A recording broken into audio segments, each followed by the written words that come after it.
This podcast is a member of the Place to Be Nation family. Visit us at placetobenation.com, the only place to be in your pop culture world. DC4U.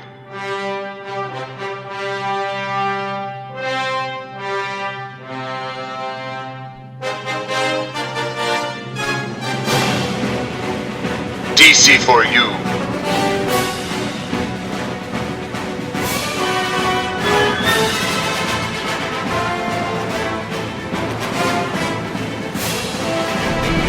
DC4U.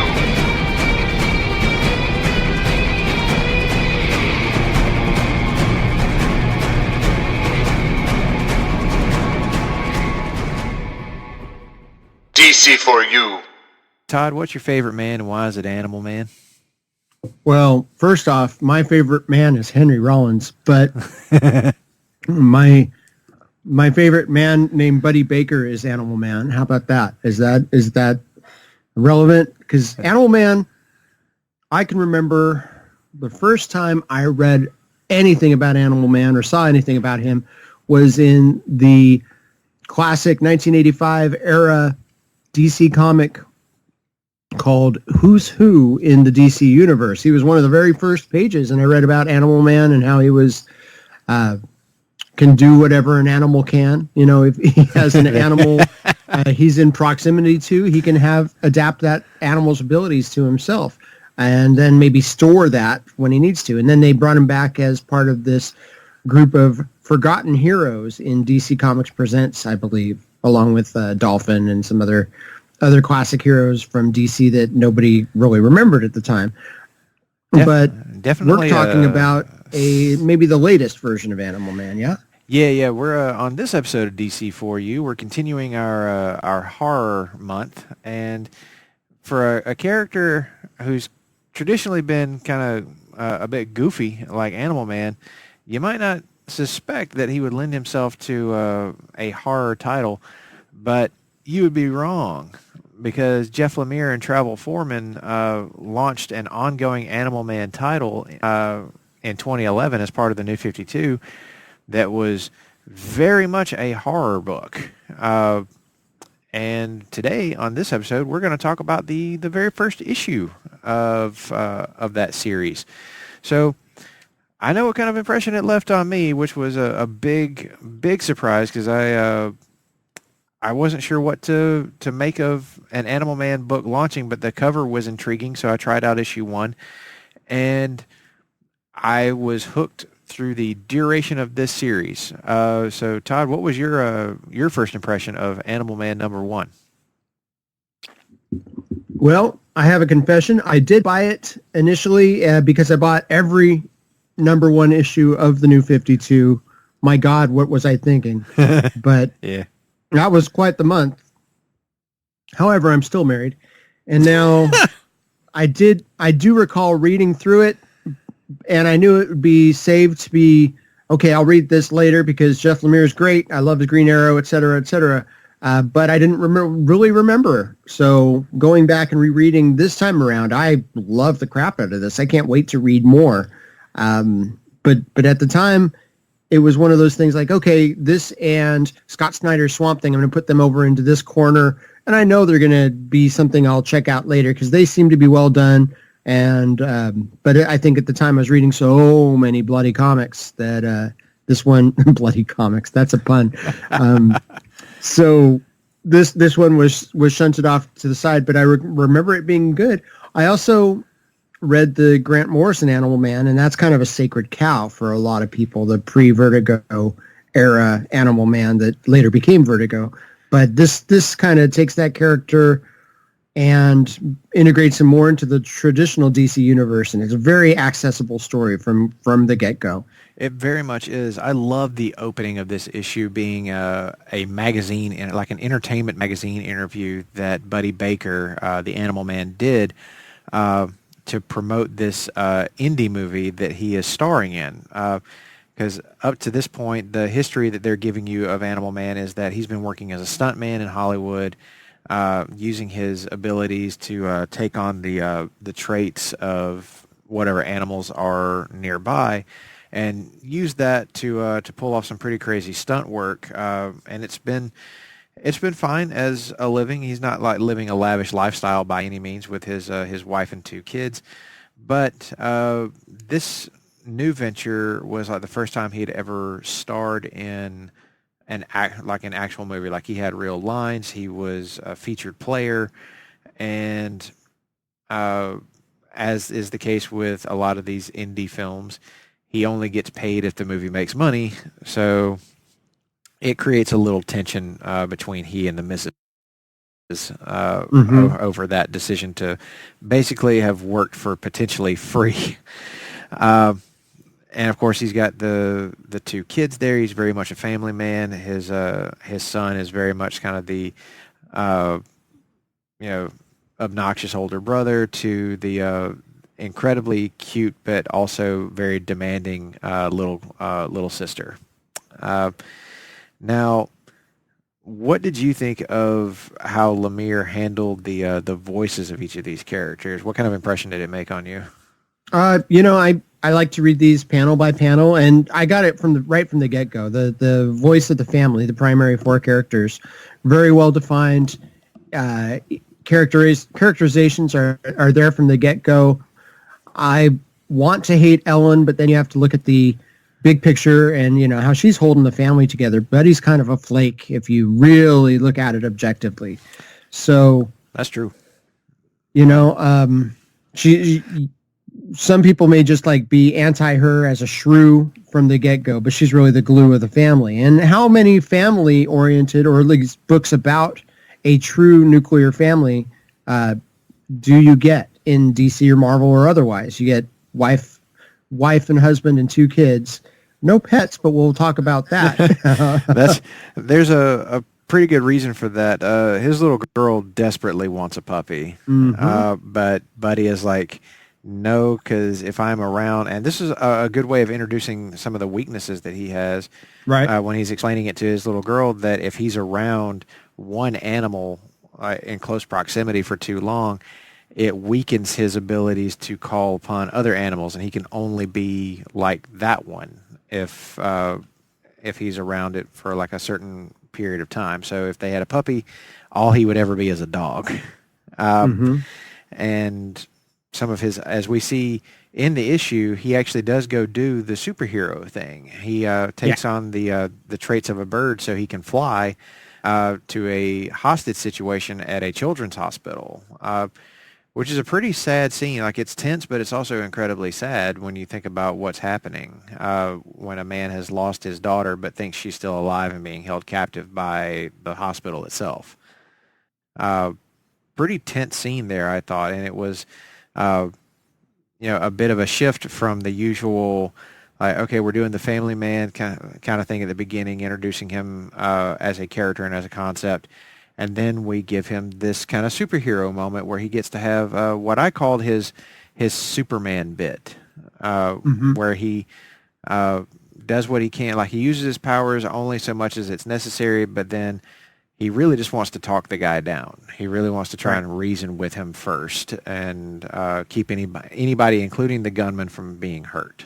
So Buddy Baker, while he is, I think you correctly pointed out there, he is a flake. Absolutely. He is not as good at this whole domestic lifestyle as maybe he should be. But when he suits up as the superhero, he's pretty good at it. At least by my estimation. Yeah, and it's a nice way in a number 1 issue to show the reader how the powers work, show how he's different from other heroes in that he is first and foremost a father, and he uses that to at least communicate a little bit with the guy. Then you see how his powers work, and he peacefully enough defuses the situation. So he doesn't incapacitate the guy too badly, and lets him, relates to him as a dad, and leaves the path open for this guy to get help, because this guy's really traumatized by the loss of his daughter, and he's lost his grip on reality. But something happens to him. One of the first peeks into a bigger story. I mean, that would be... Yeah. good enough to, okay, next issue. Let's see what he deals with next issue. But something happens to him at the end of that encounter that leads into the bigger tapestry of the series as a whole. Yeah, it kind of comes out of nowhere too, because you're like, okay, well you're starting to relax a bit because he's diffused the situation. It's over, but then one of the cops who's on the scene is like, why is there blood flowing from your eyes? And it's dripping down his face. He's not in pain. There's no obvious injuries. The doctors check him out while he's there, but it's like, wow, that is really out of nowhere. And it's this horrific looking scene, beautifully illustrated by Travel Foreman. But after he gets checked out and seems to be fine, almost kind of against doctor's orders, he just decides to go home. He's like, I just want to go home. I just want to rest and maybe get my head straight here, because this was a really freaky thing that just happened. And then when he gets home, something even more horrifying happens, because he has this pretty gnarly nightmare sequence, which completely changes the tone of the book. Yes. for the last third. What did you think about Travel Foreman illustrating that nightmare scape of Buddy Baker's mind? Yeah, so many trees and veins. This is one of the themes in this: veins and branches of veins, because blood is such a big part of this series. And we must note that the dream sequence is in black and white, which lets the red blood and guts found in the dream sequence stand out that much more, which is interesting. Yeah, it kind of puts the book on its side, showing horrible things happening with his children. Yeah, and his biggest fear, but it's also definitely tying into something else here. Very much so. This is, as you alluded to earlier in the episode, Animal Man. This Animal Man series tied very closely with another New 52 series, Swamp Thing, from Scott Snyder and Yannick Paquette, which was also beautifully illustrated, but also gets into some pretty deep body horror elements, and this one certainly does. The river of blood that seems to be running through what Buddy Baker believes is a dream, but is actually his tie to an elemental force called the Red, which ties all animal life on the planet together. The life web that he reaches into to pull pull animal traits from is the tie to the Red itself, and he's tied to it in a similar way to how Swamp Thing is tied to the Green, which is the connective life web of all plant life on the planet.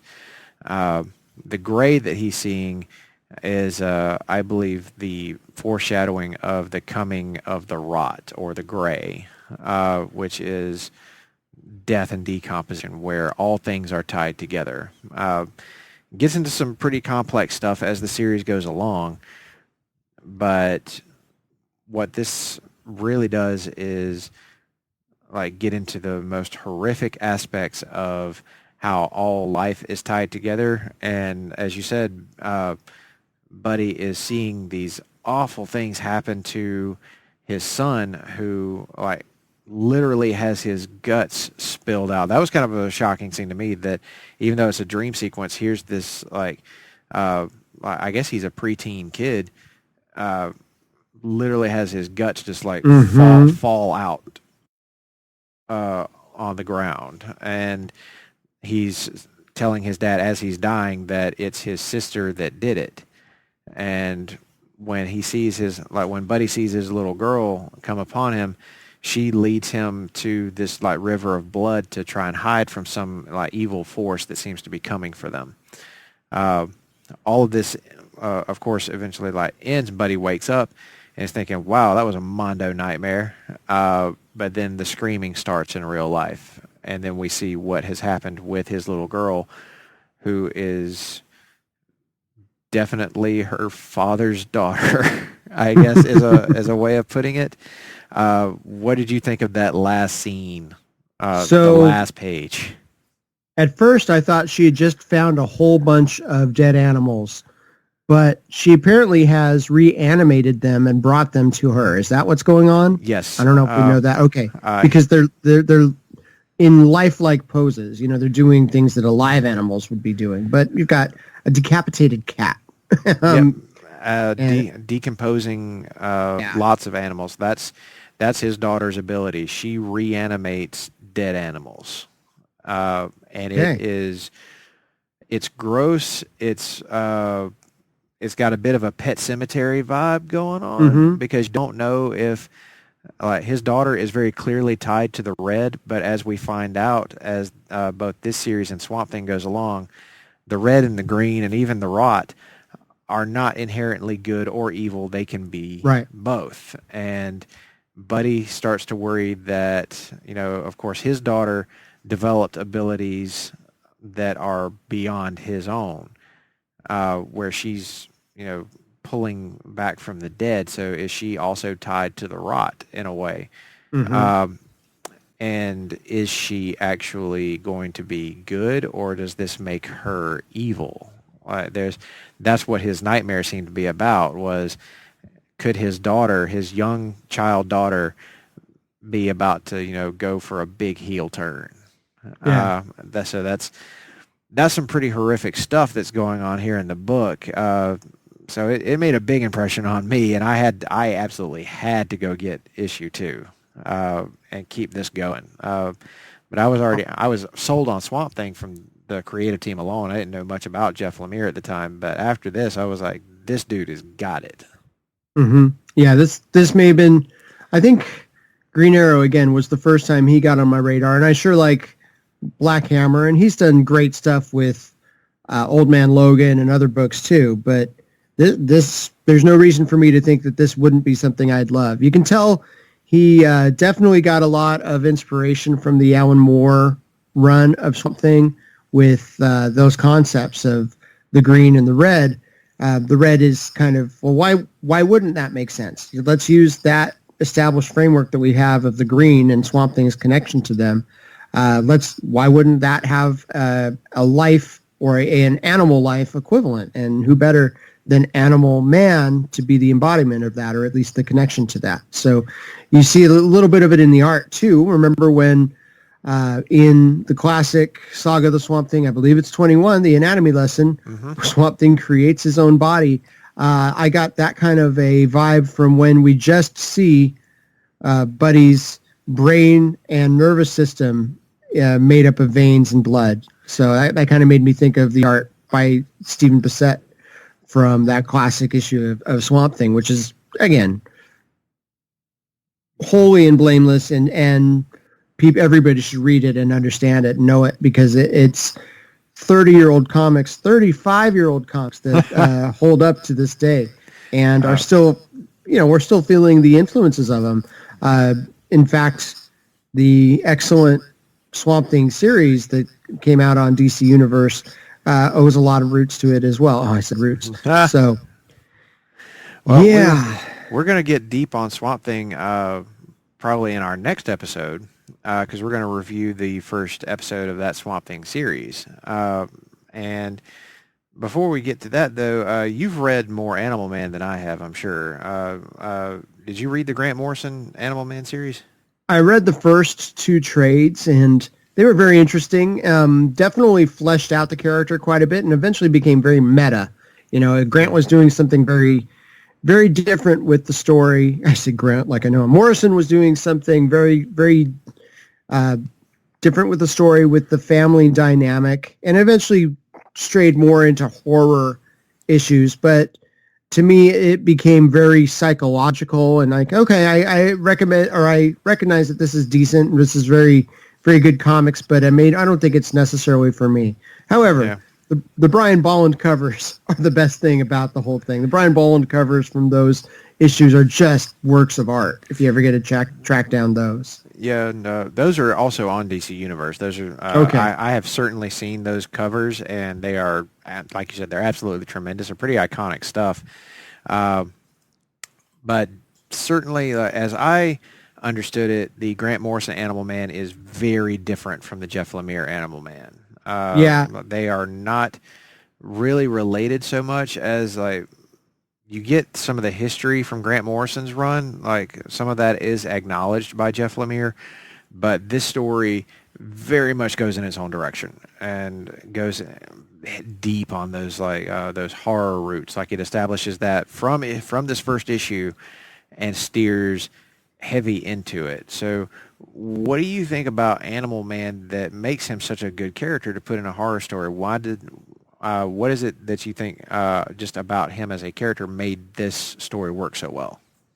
I'm going to say because he's a dad and a relatable character and he has actual stakes, he has something to lose. So that draws you in a little bit more as far as consequences to a story like that.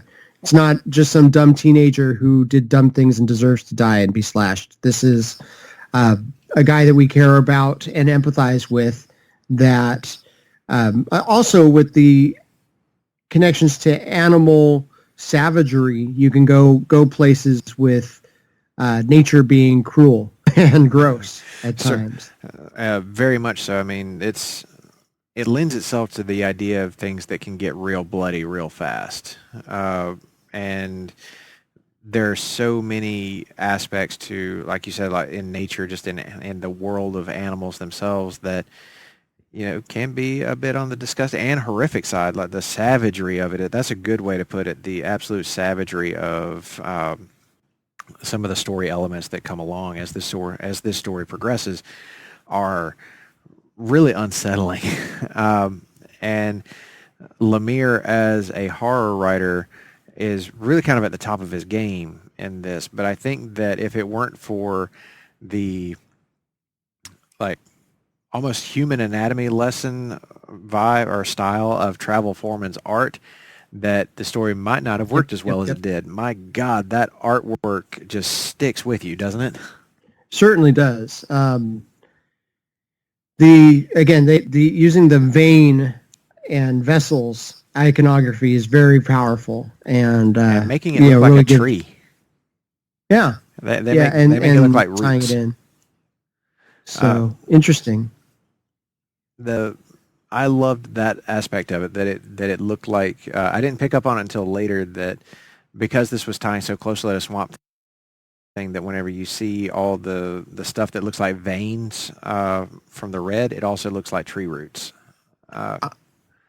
So it's, man, what a great 1-2 punch those two books absolutely were. And then of course they led to the big crossover event between the two that closed out Scott Snyder's time on Swamp Thing. How long did this book run? Not for the full 52, right? I don't think so. I'm struggling to remember exactly how many issues it ran, but there was the Rot World. 29 looks to be the farthest I can see on DCU. Gotcha. So. That should be the whole series because it continues on a bit after Rot World concludes, but and Swamp Thing does too. Like Swamp Thing keeps going after that when Charles Soule takes over writing the book from Scott Snyder. But the connection between Animal Man and Swamp Thing kind of ends once Scott Snyder leaves the book. Okay. So it's only going to go up to that point. But I collected the entire Animal Man series and loved it from beginning to end. Even without the crossover connection with Swamp Thing, it continued being a really good story that very much blazed its own trail outside of those two, outside of that intersection. It was like, okay, well, we tied these two books together to begin with, but they were always meant to eventually go their own way. So Animal Man very much does that. Was he a character that was in Brightest Day at all? I believe so. I think they did. So that was before New 52. Swamp Thing numerically was. Okay. The series ran for 29, but they also had 2 annuals, also written by Lemire, and a 0 issue. Remember when 0 issues were a thing? Yes. Often they would be origin stories for the characters, but coming out a year after the series had started. So, yeah, DC tried that whole we'll do 1-issue origin stories for certain characters to help give people a little more depth and background on the New 52 takes. And some of that worked, some of it didn't. Animal Man, I think, was one that worked pretty well. So everybody would do well to go and check out this entire series, I think. And then, of course, I read the crossover stuff with Swamp Thing. And I would also recommend another book that Jeff Lemire did for a little while in the New 52 called Frankenstein, Agent of Shade. That one also has like 1 or 2 issues that tied into Rot World, but that book actually stood very strongly on its own and is one of those unsung gems of the New 52 that I think a lot of people just like unfairly slept on because it was a weird, like non-mainstream character. But it's actually a real good book while Jeff Lemire's writing it.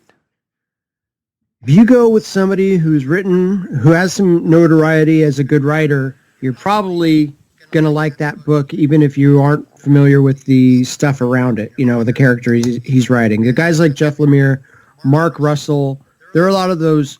And I'm a writer's guy. I buy books based on the writer if I'm not tied to continuing a collection, like Batman. I've got a very long linear group of Batman comics, but generally I follow writers. So Lemire is somebody that I'm going to try and check out almost everything he's done. And eventually I'll finish getting current with you guys on Gideon Falls, too, in Image. Can't recommend that series enough. Good mention, like a little shouts to Image in our horror month. Gideon Falls is a good one to jump on for that.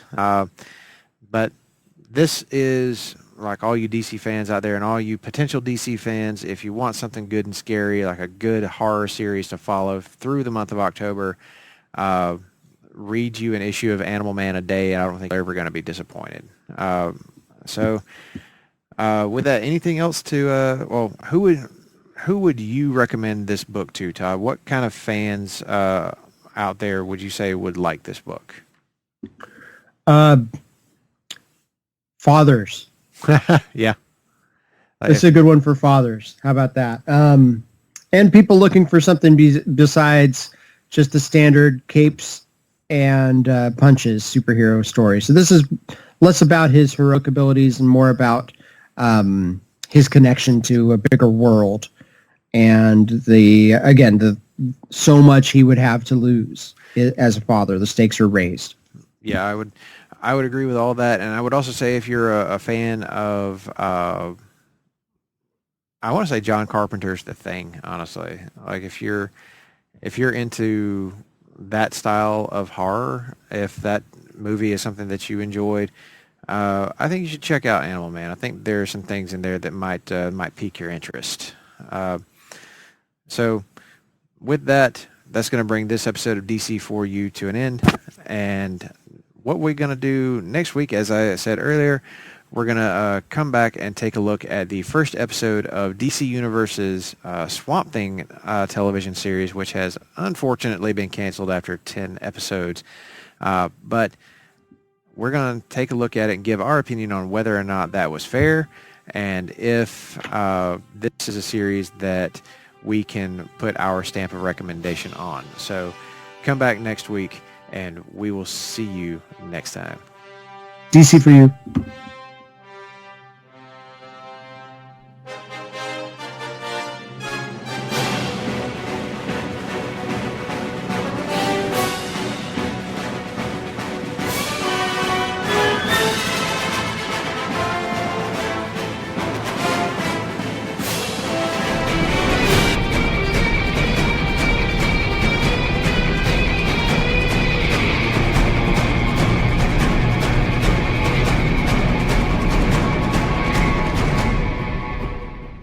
DC4U.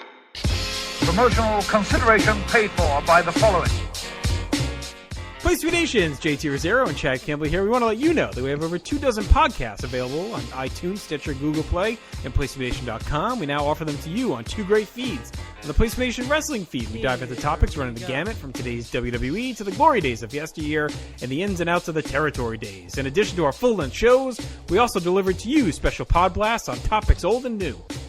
The Place to Be Nation Pop feed is a veritable treasure trove of great content, offering tremendous shows covering the land of movies, television, life, comics, and sports, brought to you by the most knowledgeable and insightful folks in the podcast world. You can find all these great shows, plus archives of our past podcasts from over the past 8 years as well by subscribing to both feeds on iTunes. And while you're there, be sure to rate and leave feedback as well. All of these shows, plus others, available on PlayStationNation.com, where we cover pro wrestling, sports, movies, comics, plus in-depth search projects, and much more. Be sure to support our site by using www.PlayStationNation.com/Amazon when doing your online shopping. We want to thank our friends at Boneheads, Wing Bar, ProWrestlingOnly.com, and TheHistoryOfWrestling.com as well. Be sure to follow us on Facebook, Twitter, Instagram, and Tumblr. PlayStation.com, the only place to be in your pop culture world.